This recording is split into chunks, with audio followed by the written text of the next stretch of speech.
Hello everyone, in today's quick tutorial, I'll show you how to create a Skrill account step by step on your PC.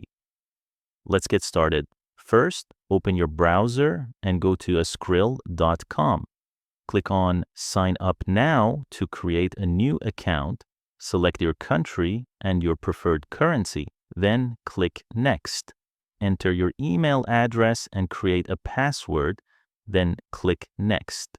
Complete the human verification step to prove you're not a robot. Check your email inbox for a verification code. Don't forget to check your spam folder if you don't see it. Enter the verification code you received, then click Next. Now, fill in your personal details like your full name, date of birth, and nationality, then click Next. Enter your address details, then click Next. Provide your phone number, then click Next. You will receive another verification code on your phone.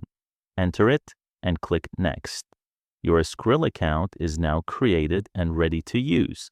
If you found this video helpful, don't forget to like and subscribe. Thanks for watching.